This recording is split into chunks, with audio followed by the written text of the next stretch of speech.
अस्सलाम वालेकुम। हम बात करते हैं H2O AI की। H2O AI no code ML tool है। नो कोड ML का मतलब ये होता है कि मशीन लर्निंग के हम मॉडल्स को इम्प्लीमेंट कर सकें और जिसके लिए हमें कोई कोडिंग रिक्वायर्ड ना हो। अगर ये एक टूल आप अच्छे तरीके से सीख लें तो यकीन जानिए डेटा साइंस के 50% से ऊपर टास्क आप कर सकते हैं और एज अ डेटा साइंटिस्ट आप जॉब कर सकते हैं बहुत मामूली कोडिंग के साथ। जब हम स्टूडेंट से जब मैं लम्स पे पढ़ रहा था डेटा माइनिंग की क्लास डॉक्टर आसिम करीम के साथ, तो वहाँ पे हम वेका टूल यूज़ करते थे। तो इसको समझने के वेका की ये एडवांस शक्ल है जो उससे हज़ार गुना बेहतर है।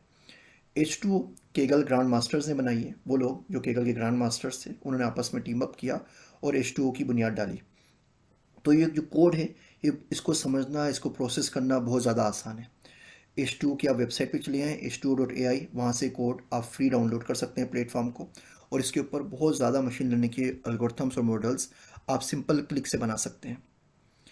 H2O जावा बेस्ड सॉफ्टवेयर है डेटा मॉडलिंग और कंप्यूटिंग के लिए। इसमें आप पाइथन और आर के साथ भी काम कर सकते हैं। इस टूल को इस्तेमाल करने के लिए ज़रूरी नहीं कि आपको पाइथन और आर आती हो। अगर आती हो तो बहुत अच्छी बात है। जावा बहरहाल आपको आनी चाहिए, जावा की आपको ज़रूरत पड़ेगी। 1,29,000 से ऊपर डेटा साइंटिस्ट हैं पूरी दुनिया के अंदर जो इसकी ओपन सोर्स कम्युनिटी के अंदर मौजूद हैं। दुनिया की 10,000 ऑर्गेनाइजेशन इस टूल को इस्तेमाल कर रही हैं।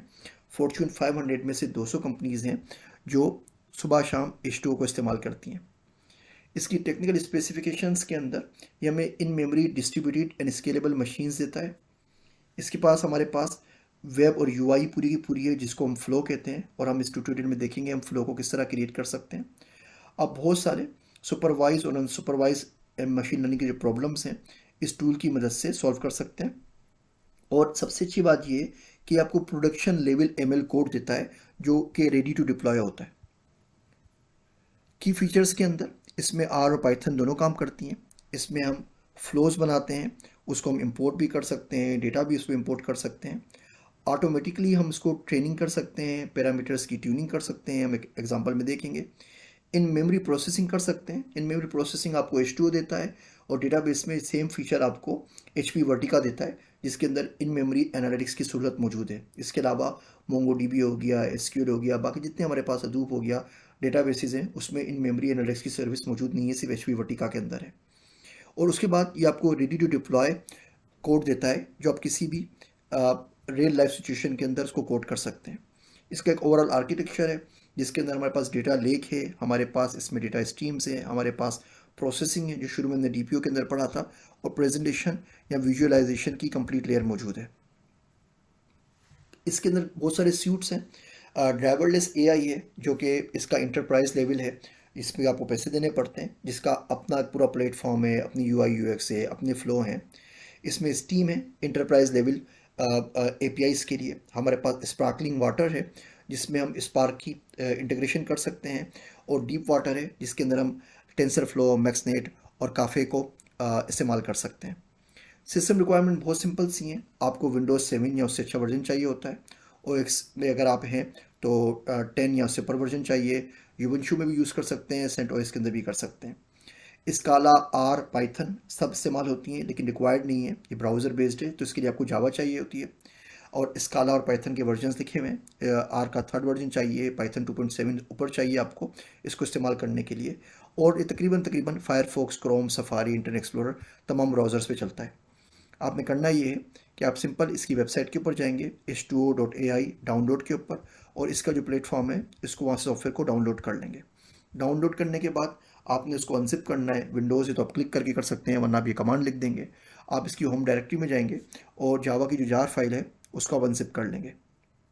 उसके बाद आप ब्राउज़र के ऊपर आके जो भी आप internet explorer, Firefox, Chrome use कर रहे हैं, आप लोकल होस्ट :54321 लिखेंगे तो इसका जो मेन फ्रंट एंड है UI वो आपके पास आ जाएगा। ये फ्रंट एंड आपके पास आ जाता है, इस तरीके से आपको नज़र आ रहा होगा। अब यहाँ पर जाके आपने क्रिएट अ न्यू फ्लो के ऊपर क्लिक करना है, ताकि फ्लो के ऊपर आप आएंगे और न्यू फ्लो के ऊपर क्रिएट करेंगे। आप वहाँ पे जाके एग्जांपल के तौर पे आप इंपोर्ट फाइल ये क्लॉज यूज़ करते हैं डेटा को इंपोर्ट करने के लिए, तो ये आपको हम अरिथमिया का एक CSV फाइल दे रहे हैं ताकि आप इसको इंपोर्ट करके आप समझ सकें कि डेटा सेट किस तरीके से इंपोर्ट होता है। आप इसको लिंक को यहाँ पे दे देंगे, लिंक मैं पेस्ट भी कर देता हूँ, इससे आपकी फ़ाइल इंपोर्ट हो जाएगी। अब जब फाइल इंपोर्ट हो गई तो आप पार्ट्स पे क्लिक करेंगे। अब ये फाइल्स के तमाम जो उसने डेटा को पढ़ा है वो तमाम फीचर्स दिखा रहा है। जिस तरीके से हम मेलचिम्प के ऊपर ईमेल लिस्ट इंपोर्ट करते हैं या लुकलाइक ऑडियंस करते हैं फेसबुक के ऊपर, अब यहाँ से आप उसके हेडर्स डिफाइन कर सकते हैं कि जो तमाम कॉलम्स हैं उसके हेडर्स का क्या मतलब है, कौन सी वैल्यू किस चीज़ को रिप्रेजेंट कर रही है। जब आपकी पार्सिंग कंप्लीट हो जाए तो आप डायरेक्टली मॉडल बिल्ड कर सकते हैं। अब देखिए पार्सिंग कंप्लीट हो गई, ये बता रहा है कौन कौन से कॉलम्स लेकर आया है, रो लेकर आया है, किस कॉलम और रो का क्या मतलब है। आप बिल्ड अ मॉडल के ऊपर क्लिक करेंगे। यहाँ से आप मशीन लर्निंग के बहुत सारे जो एल्गोरिथम्स हैं वो सिलेक्ट कर सकते हैं। अब देखिए आपको कोई कोडिंग नहीं करनी है। मिसाल के तौर पे यहाँ पे हम ग्रेडियंट बूस्टिंग को सिलेक्ट करते हैं इसके ऊपर रन करने के लिए। ग्रेडियंट बूस्टिंग के अंदर ये तमाम कॉलम्स और पैरामीटर्स हैं वो आपको दे देगा। इसके अंदर हम कुछ पैरामीटर्स के अंदर ट्विकिंग करते हैं। फिर किसी लेक्चर में मज़ीद बात करेंगे आगे किसी कोर्स के अंदर कि पैरामीटर्स क्या होते हैं, इनकी ट्विकिंग क्या होती है। अभी जो बेसिक नंबर्स मैंने लिख दिए हैं आप इनको इस्तेमाल करके पैरामीटर्स की ट्यूनिंग कर सकते हैं, सिंपल इसको समझने के लिए, ताकि आप खुद डाउनलोड करके पहला मॉडल बना सकें और इस सारे का सारा काम 10 मिनट के अंदर हो जाए, जिससे आपको कॉन्फिडेंस मिले। जब मैं फ्लोरा टेक में और जेके में था तो मैंने कोर्स करवाया, उसका नाम था हाउ टू कोड। तो उसके अंदर हम क्या करते थे, हम 52 प्रोग्रामिंग लैंग्वेज के अंदर एक ही सेमेस्टर में कोड करते थे। पहली क्लास में आके जावा डाउनलोड करेंगे और हेलो वर्ल्ड लिख देंगे, दूसरी क्लास में सी शार्प करेंगे, आर एम कोबोल करेंगे, डी बेस थर्ड प्लस करेंगे, फोर्ट्रान करेंगे, फिर हम चले जाएंगे C plus plus C sharp के ऊपर, हैस्कल के ऊपर, डेल्फाई के ऊपर, पास्कल के ऊपर, ताकि जो डर और खौफ होता है ना लोगों का टूल इस्तेमाल करने का, लैंग्वेज इस्तेमाल करने का, वो उनके पास से निकल जाए। अब देखिए ये मॉडल बिल्ड किया है। अब प्रिडिक्ट के ऊपर करके क्लिक करके आप सिंपल इसकी प्रिडिक्शन ले सकते हैं।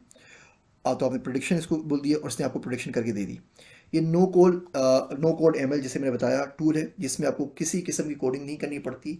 फ्यू क्लिक्स के साथ, ड्रैग एंड ड्रॉप के साथ आप पूरी की पूरी कोडिंग कर सकते हैं। H2 हो गया, वेका हो गया, बाकी और बहुत सारे टूल्स हैं। अभी हम अगले मॉड्यूल के अंदर कुछ डेटा स्कैवेंजिंग के टूल्स पढ़ेंगे, जिसमें आप ओपन सोर्स से डेटा स्क्रैप कर सकते हैं। ये अगर आप टूल्स भी सीख लें तो यूँ समझें कि आपका 50 से 70% काम ऑटोमेटिकली डेटा साइंस का हो जाता है। और ये वो काम है जिसको करने के लिए आपको अगर महीनों नहीं तो कई हफ्ते ज़रूर लगते हैं। उम्मीद है ये छोटे छोटे ट्यूटोरियल आपको बहुत काम आएंगे और आपको इसको सीख के एक अच्छे डेटा साइंटिस्ट बन सकेंगे।